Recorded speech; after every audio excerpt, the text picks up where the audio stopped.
Olá, queridos irmãos e queridas irmãs. Este é o nosso canal, Espiritismo, Estudos para a Vida. E nós estamos de volta com a nossa série Estudando o Evangelho segundo o Espiritismo. Sejam bem-vindos.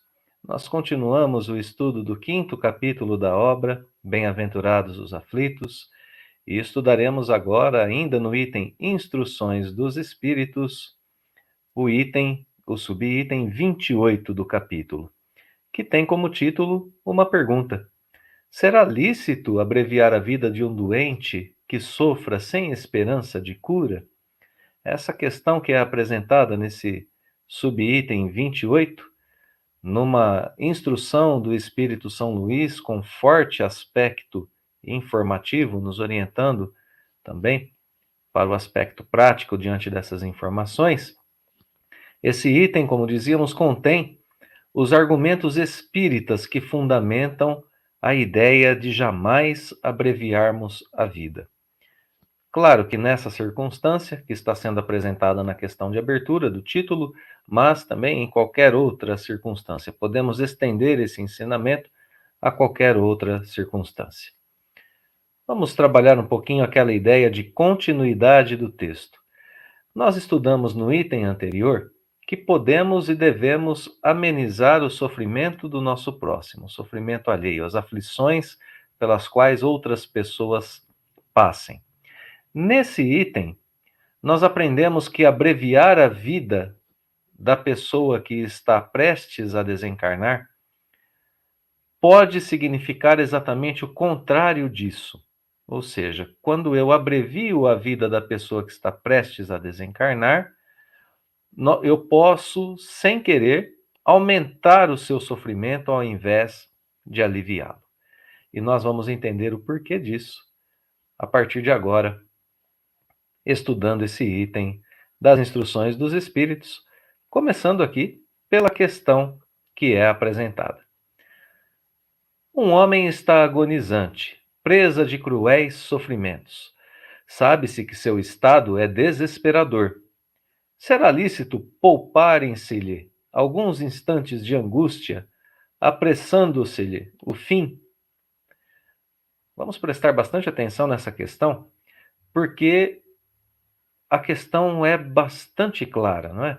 Ela diz: é permitido, diante da lei divina, abreviar a vida de alguém que sofre? Bem, se nós aprendemos anteriormente que eu posso aliviar o sofrimento alheio, e se essa desencarnação é iminente, inevitável, eu posso, em outras palavras, matar para aliviar o sofrimento pelo qual essa pessoa está passando?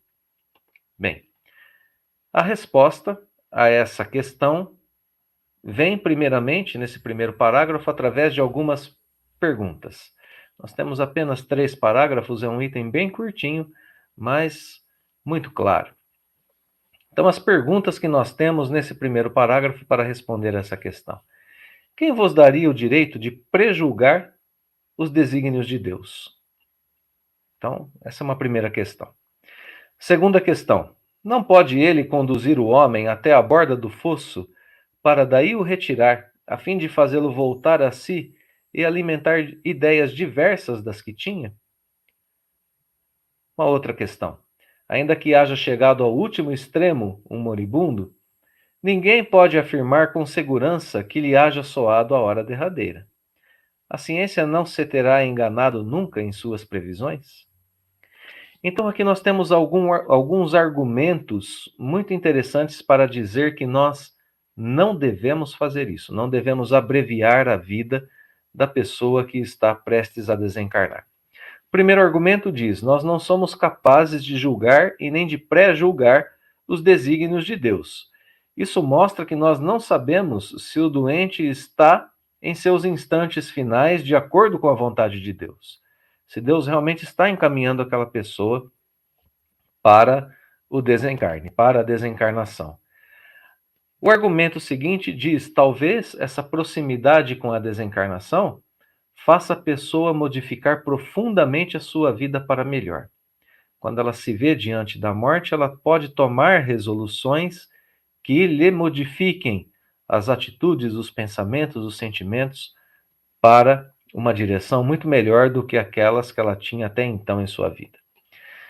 Num terceiro argumento, nós vemos que a ciência humana algumas vezes se engana diante de casos aparentemente terminais. A ciência humana, às vezes, pode dizer: esse paciente não tem mais solução, ele vai desencarnar, ele vai morrer. E pode errar. Então, nós não temos certeza, resumindo esse primeiro parágrafo, nós não temos certeza de que a pessoa de fato vai desencarnar, nem diante da vontade de Deus, que para nós é apenas aparente, um quadro gravíssimo pode ser revertido por Deus, e nem diante da própria ciência humana, que não é capaz, em 100% dos casos, de averiguar que isso de fato vá acontecer, que a morte é de fato inevitável naquele caso. Nós temos no segundo parágrafo dois argumentos também muito importantes que são contrários a essa ideia de abreviar a vida. Vamos para esses argumentos. Nós sabemos que mesmo em casos que consideramos desesperadores, aqueles casos irreversíveis, né, que nós pensamos que são irreversíveis, existe a possibilidade, atestada por inúmeros exemplos, de o doente, no momento mesmo de exalar o seu último suspiro, reanimar-se, aquela melhora súbita antes da desencarnação, né? E recobrar por alguns instantes as suas faculdades. Essa graça que lhe é concedida pode ser-lhe de grande importância. Outra informação que nós temos muito importante nesse parágrafo. Nós desconhecemos as reflexões que o espírito faz durante o processo de convulsão da agonia, aquele processo da desencarnação, né? E quantos tormentos isso lhe pode poupar, porque ele terá um relâmpago, então, de arrependimento de suas atitudes na vida presente. Então, esses são os dois argumentos que estão nesse parágrafo. Primeiro deles, retomando, mesmo em casos desesperadores, o doente pode voltar à lucidez por um instante. Isso pode lhe ser de grande importância. Por quê? Não é? Se nós privarmos essa pessoa de um último momento aqui na Terra, talvez esse último instante serviria para ela para receber o perdão de alguém ou para dizer que perdoou alguém, ou mesmo para se despedir daquele ente querido que está ali junto com ela, aos pés do seu leito, orando por ela e cuidando dela. Portanto, poderia ser um momento de despedida muito importante para ela. Mas esses são apenas dois exemplos de várias circunstâncias que podem acontecer nesse momento rápido de lucidez que ela tem antes de desencarnar. Então, se abreviarmos a vida, nós podemos privá-la desse instante. Bem, o outro argumento, a outra informação que nós temos que é de vital importância para nós, é o que diz que durante a agonia, durante o processo de desencarnação, ela pode se arrepender. Uma das etapas justamente de reajuste para o espírito diante das leis divinas é o arrependimento.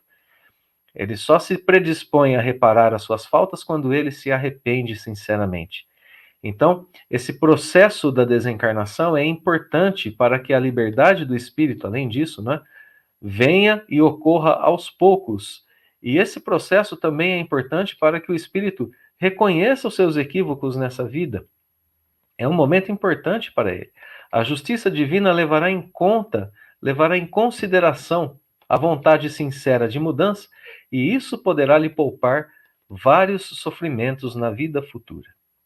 Então, aqui mais dois argumentos de extrema importância para nós que pensamos em abreviar a vida de um doente. Vamos ao terceiro e último parágrafo, que traz aqui o grande fechamento, a grande conclusão desses argumentos, a nos apresentar as ideias do materialista, ou melhor, a condição, né, do materialista em contraposição à condição do espírita. O materialista vê apenas o corpo e nada sabe ou não leva em conta a alma. Portanto, ele é inapto a compreender essas coisas que foram explicadas até agora no item. Já o espírita sabe o que passa no além-túmulo, conhece o valor de um último pensamento. Nós levamos em consideração, portanto, a vida completa do espírito, não apenas a vida aqui na matéria, não apenas a aflição momentânea, imediata e passageira que nos leva a desencarnar. Portanto, nós devemos sim minorar, amenizar os derradeiros sofrimentos daqueles que estão prestes a desencarnar o máximo que pudermos. Devemos levar a eles o máximo conforto possível nesses momentos difíceis. Mas devemos evitar, devemos nos guardar de abreviar a vida. Isso nunca está em nossas mãos. Ainda que de um minuto, momento algum nós podemos pensar nisso, mesmo que talvez pensemos que falta apenas esse minuto para a pessoa desencarnar. Nem assim abreviamos a vida. Porque esse minuto pode evitar muitas lágrimas no futuro, diz o Espírito São Luís.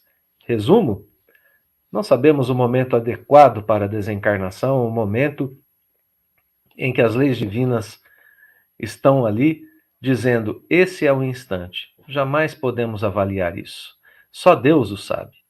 Podemos aliviar, sim, os sofrimentos das pessoas que estão prestes a desencarnar, tanto quanto possível, mas sem abreviar a vida. Jamais abreviamos a vida. O espírita jamais provoca a desencarnação, pois entende que cada segundo de vida aqui na Terra tem a sua importância como uma experiência única e necessária para aquele que vive aqui. Então, confiemos em Deus. Estejamos conscientes de que o espírito imortal jamais morre. Ele é imortal. O espírito imortal continua vivo mesmo após a morte do corpo físico e sofre, portanto, as consequências de suas escolhas aqui na vida terrena.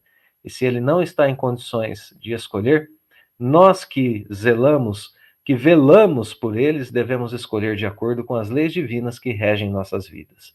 Preservação da existência corpórea. Claro, sempre amenizando o sofrimento, mas levando-se em consideração que a experiência vivida aqui na Terra pode transformar esse espírito, pode ser o necessário para que ele viva dias muito melhores dali a instantes próximos, que nós não conhecemos a proximidade, mas que nós devemos, sem dúvida nenhuma, colocar essa confiança nas leis divinas e nas mãos de Deus como orientação máxima de nossas existências. Então, queridos irmãos e irmãs, muito obrigado mais uma vez por nos acompanharem em nossos estudos. Deixamos o nosso abraço fraterno, convite à continuidade e os votos sinceros de que Deus nos abençoe hoje e sempre.